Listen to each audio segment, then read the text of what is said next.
The sun rises over the fields of Cannae, burning through the morning haze. 80,000 Roman soldiers stand shoulder to shoulder, shields gleaming, banners snapping in the wind. They believe this will be the day they crush their enemy, a foreign general who's dared to humiliate Rome again and again. But across the plain, Hannibal watches in silence. His men are outnumbered 2-1. His back is to the river, and yet he's smiling. Because the Romans are walking straight into his trap, a trap so perfect it will become the most devastating defeat in Rome's history. By sunset, the greatest army on earth will be gone, swallowed by its own pride. The story of Cannae begins years before that fatal morning. Rome and Carthage, two superpowers locked in a struggle for dominance, had already fought once and Rome had won. But one man refused to accept defeat. His name was Hannibal Barca, son of a Carthaginian general who made him swear, as a child, eternal hatred for Rome. To fulfill that oath, Hannibal did the impossible. He led an army, and even elephants, across the icy Alps, losing half his men but shocking the world when he emerged on the other side, deep inside Italy.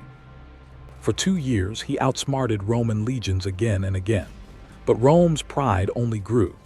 The Senate gathered the largest army in its history, nearly 90,000 men, determined to end Hannibal once and for all. They marched south to the plains near a small town called Cannae, believing sheer numbers would crush the invader. But Hannibal knew exactly what they would do. Every step of their advance played into his design. He had chosen the battlefield, the time, and the wind. The Romans thought they were coming to destroy him. In truth, they were marching into a masterpiece of death. Dawn broke quietly over the plain. The wind was dry, carrying dust that clung to armor and sweat. Hannibal's army stood in a crescent formation, his weakest troops, the Iberians and Gauls, positioned in the center, their spears trembling slightly as the Roman wall began to advance. Behind them, his African veterans waited, silent and still, like coiled snakes. Hannibal rode along the line, his calm presence cutting through fear. He had drilled this moment into their minds: retreat, bend, but never break. Across the field, the Roman legions thundered forward in perfect unison. 8 ranks deep, unstoppable, confident. Their commanders sneered at the thinner Carthaginian line.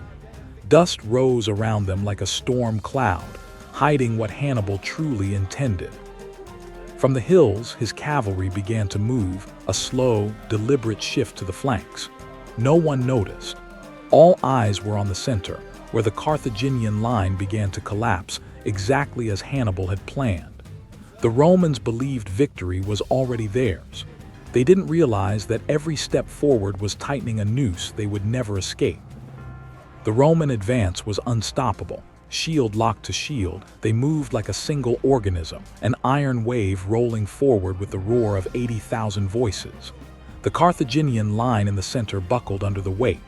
Gauls stumbled, Iberians fell back, and Roman blades plunged through gaps in their ranks. The legionaries cheered. Victory felt inevitable. The enemy was breaking, just as they had predicted. But Hannibal had seen this before. He knew the arrogance of the Roman charge, their hunger for a frontal victory, their need to crush. He allowed it. Every step they took, every fallen Carthaginian drew them further into his design. The crescent of his line folded inward, slowly forming a bowl. The Romans, eager for the kill, kept pressing forward, crowding tighter and tighter into the trap. Then the moment came.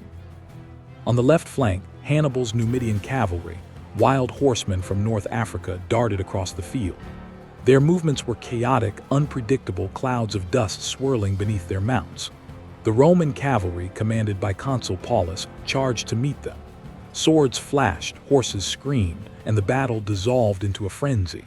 But the Numidians did not fight to win, they fought to distract. Every moment they kept the Roman horse occupied was another moment Hannibal needed.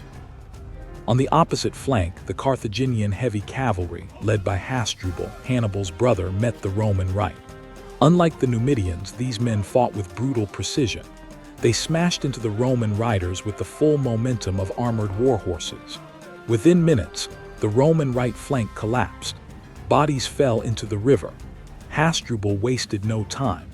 He wheeled his men around and thundered across the rear of the battlefield. The Numidians, seeing the signal, broke off their feigned retreat and joined the charge. The Roman cavalry was gone. The entire battlefield was now sealed from behind. Still, the legions in the center fought on, unaware of their fate. Their line had driven deep into Hannibal's formation, so far that they could no longer see the rear. They were packed shoulder to shoulder, swords raised high, pushing against what they thought was a retreating enemy. But Hannibal's center had not collapsed, it had curved. The bow was drawn tight, and now the string was about to snap. From both sides, the African infantry surged forward, the veterans who had waited in silence all morning. Bronze and iron crashed together as the Romans suddenly found their flanks under attack. Confusion rippled through the ranks.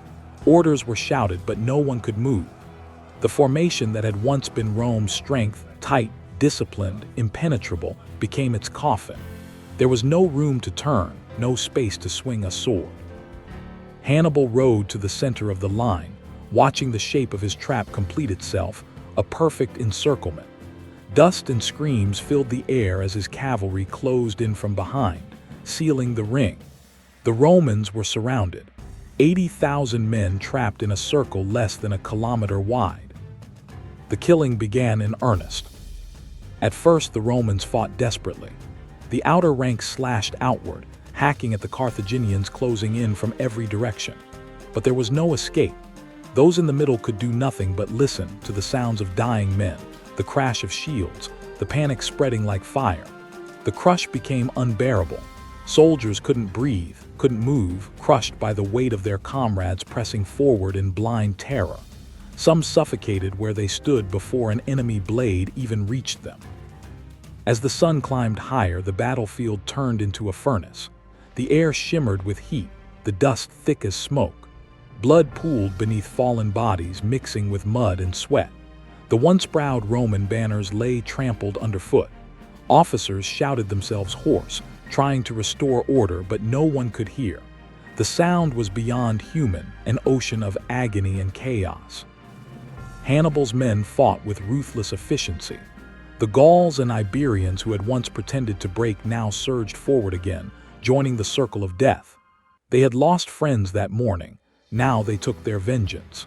The African veterans cut through the Roman ranks with practiced precision, their curved blades flashing in the sunlight. Hannibal's cavalry dismounted and joined the slaughter, tightening the noose inch by inch.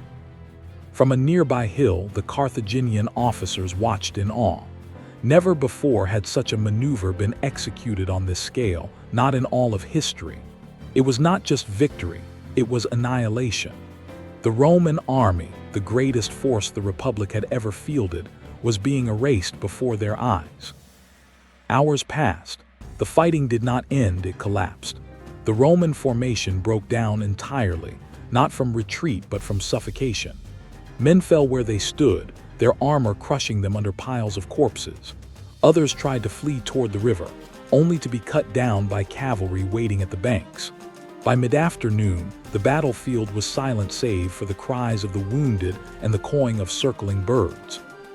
When the sun began to fall, the extent of the horror became clear. Nearly 80,000 Romans lay dead or dying. Only a few thousand escaped. Entire legions had ceased to exist. The plain of Cannae, once golden with grain, was now red with blood. Hannibal dismounted and walked among the fallen, silent, grim, his victory complete.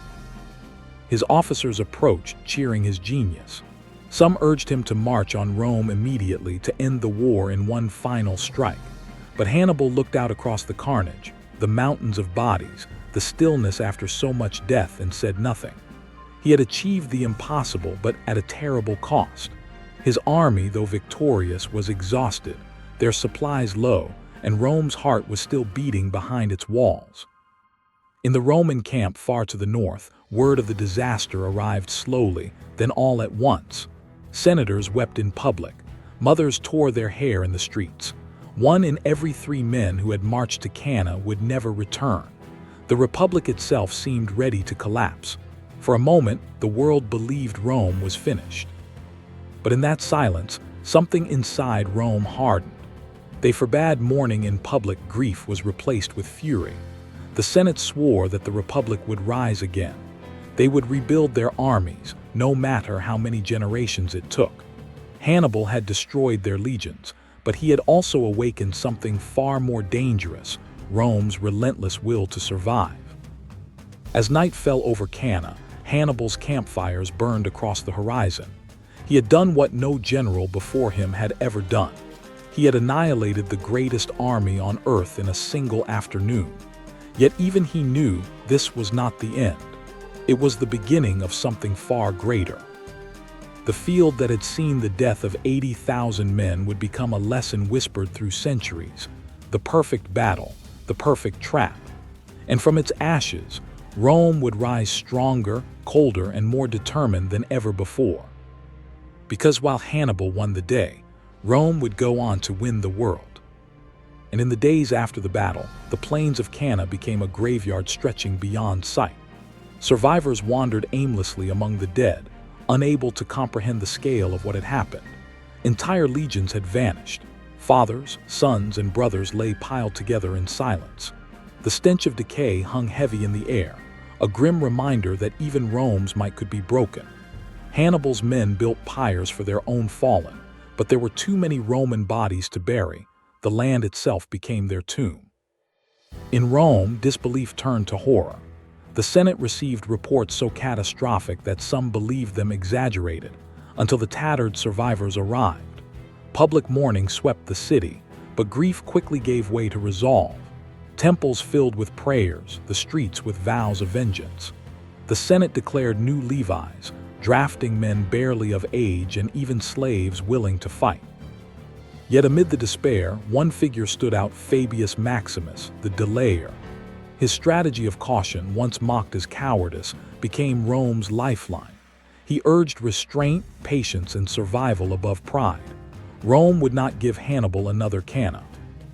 The battlefield was lost, but the spirit of Rome endured. And from that silent, blood-soaked plain, the Republic began its slow march back from the edge of extinction, not through triumph, but through endurance. Cana was not just a battle.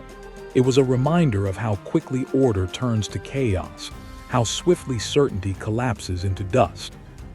Hannibal's name would echo through the centuries, not merely for what he destroyed, but for what he revealed: the fragility beneath all greatness. His victory was flawless, yet fleeting. Rome's fall that day was absolute, yet its recovery unstoppable. Between those two truths lies the essence of history. Nothing lasts, except the will to endure. Empires, armies, ambitions, all meet their Cana eventually. But survival belongs to those who can face ruin without surrendering to it. So as you think of that field, of men who believed themselves invincible until the earth swallowed them whole, ask yourself this: when the world turns against you, when every plan collapses, do you break under the weight of failure, or learn, adapt, and rise again?